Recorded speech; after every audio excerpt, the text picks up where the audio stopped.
Hello दोस्तों। आज देवर और भाभी की रोमांटिक कहानी सुनाने जा रही हूँ। कहानी पूरी सुनना, मज़ा ही आ जाएगा। एक छोटे से गांव में, जहाँ हरी भरी खेतों की खुशबू हवा में घुली रहती थी, वहाँ रहते थे राजेश और उसकी पत्नी रानी। राजेश एक सख्त किसान था, जो दिन रात खेतों में मेहनत करता। लेकिन घर की असली मालकिन थी रानी भाभी, एक ऐसी औरत जो अपनी मुस्कान से पूरे घर को रोशन कर देती।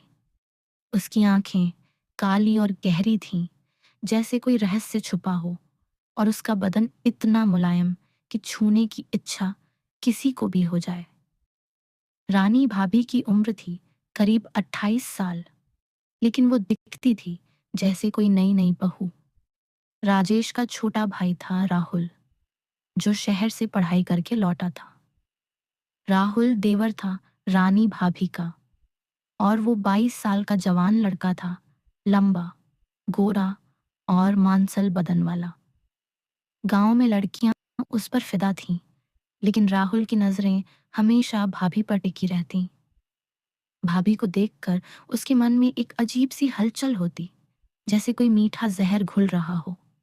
वो सोचता, भाभी की कमर इतनी लचकदार क्यों है, जैसे कोई रस्सी हो जो खींचने पर और टाइट हो जाए। एक दिन की बात है, बारिश का मौसम था। राजेश खेतों में फंस गया था और घर पर सिर्फ राहुल और रानी भाभी थे।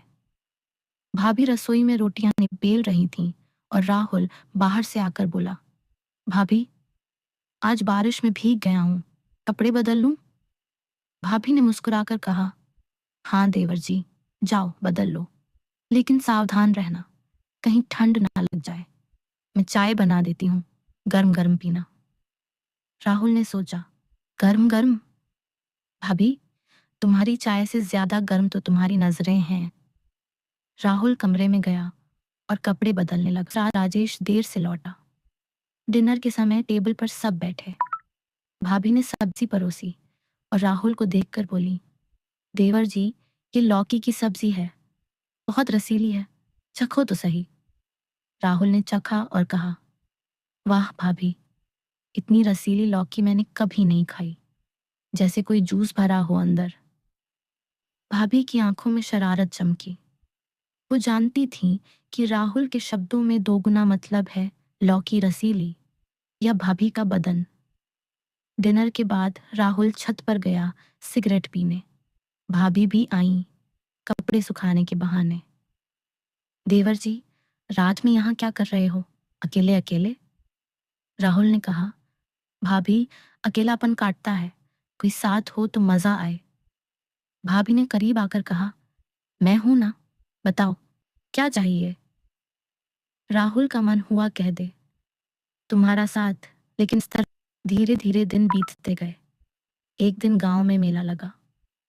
राजेश को काम से बाहर जाना पड़ा, तो भाभी और राहुल अकेले मेले गए। मेले में झूले थे, गुब्बारे और तरह तरह की मिठाइयाँ। भाभी ने कहा, देवर जी, मुझे झूला झूलना है। राहुल ने उन्हें झूले पर बिठाया और पीछे से धक्का दिया। हर धक्के के साथ भाभी की साड़ी हवा में उड़ती और राहुल की नजरें उसकी कमर पर टिक जाती। भाभी, कितना मजा आ रहा है, ऊपर नीचे हो रहा है सब, राहुल ने कहा। और भाभी समझ गई कि ऊपर नीचे का मतलब क्या है। वो हंस कर बोली, हाँ देवर जी, लेकिन सावधान रहना, कहीं गिर ना जाओ। गिरना तो आसान है, लेकिन संभालना मुश्किल। राहुल सोच रहा था, भाभी, अगर तुम पर गिरूं तो संभाल लूंगी ना। मेले से लौटते वक्त रास्ते में अंधेरा हो गया। राहुल ने भाभी का हाथ पकड़ा। भाभी, डर लग रहा है, मैं हूं ना। भाभी ने हाथ नहीं छुड़ाया, बल्कि कसकर पकड़ लिया। देवर जी, तुम्हारे साथ डर कैसा, तुम तो मेरे रक्षक हो। घर पहुंचकर भाभी ने चाय बनाई। राहुल ने कहा, भाभी, आज की शाम यादगार थी, फिर कब जाएंगे? भाभी ने आंख मारकर कहा, जब मन करे देवर जी, लेकिन राजेश भैया को पता न चले।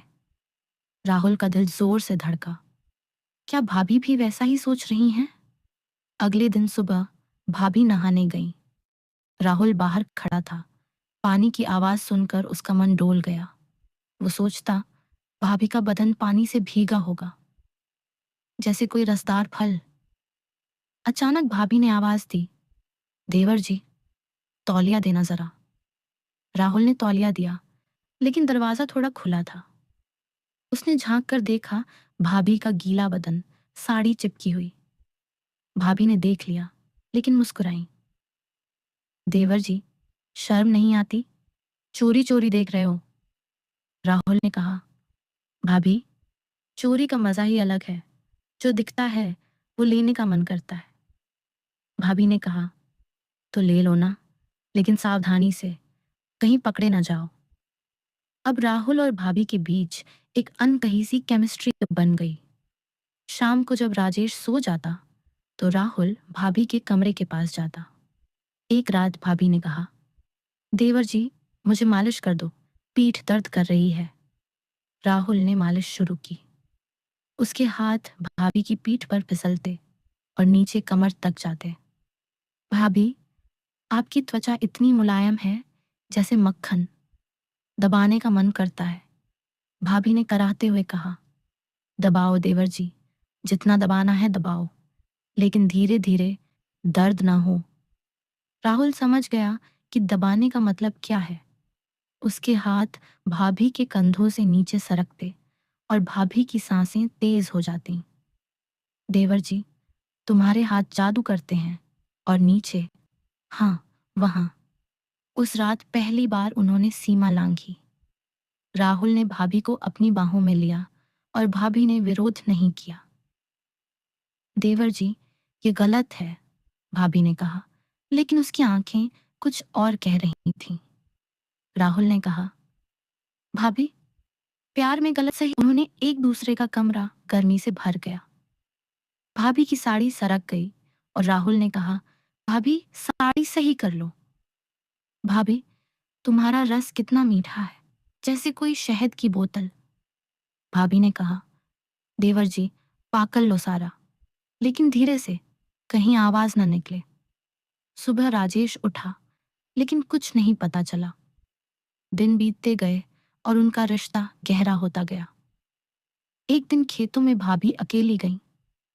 राहुल पीछे पीछे गया। वहां घास के ढेर के पीछे उन्होंने फिर मिलन किया। भाभी, यहाँ खुले में मजा दोगुना है। हवा छू रही है बदन को। भाभी ने कहा, हाँ देवर जी, लेकिन तुम्हारा डंडा इतना सख्त क्यों है, जैसे कोई लोहे की रॉड। राहुल हंस पड़ा। भाभी, एक दिन राजेश को शक हुआ। वो घर जल्दी लौटा और देखा, राहुल और भाभी करीब थे। क्या चल रहा है? राजेश ने गुस्से में पूछा। भाभी रो पड़ी।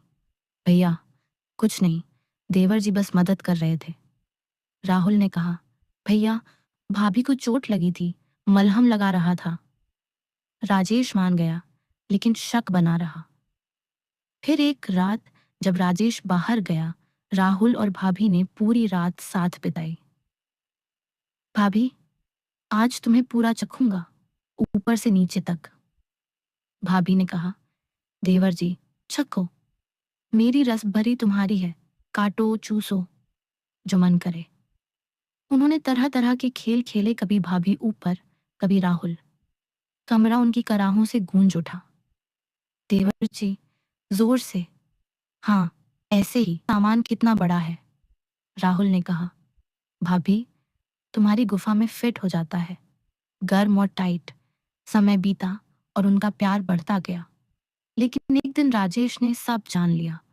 गुस्से में उसने राहुल को मारने की कोशिश की, लेकिन भाभी बीच में आ गई। भैया, मैं भी प्यार करती हूँ देवर जी से, तुम कभी समय नहीं देते। राजेश सदमे में चला गया। गांव छोड़कर शहर चला गया। अब राहुल और भाभी साथ रहते, जैसे पति पत्नी। उनका रिश्ता अब खुला था, लेकिन गांव वाले कानाफूसी करते। कहानी का अंत खुशी से हुआ। वे दोनों एक दूसरे के हो गए। राहुल भाभी को रोज नई नई खुशियां देता और भाभी उसकी हर इच्छा पूरी करती। भाभी, तुम मेरी रानी हो। देवर जी, तुम मेरे राजा। और वे जीते रहे, प्यार की मिठास में डूबे। हमारी कहानी कैसी लगी? कमेंट में ज़रूर बताना है।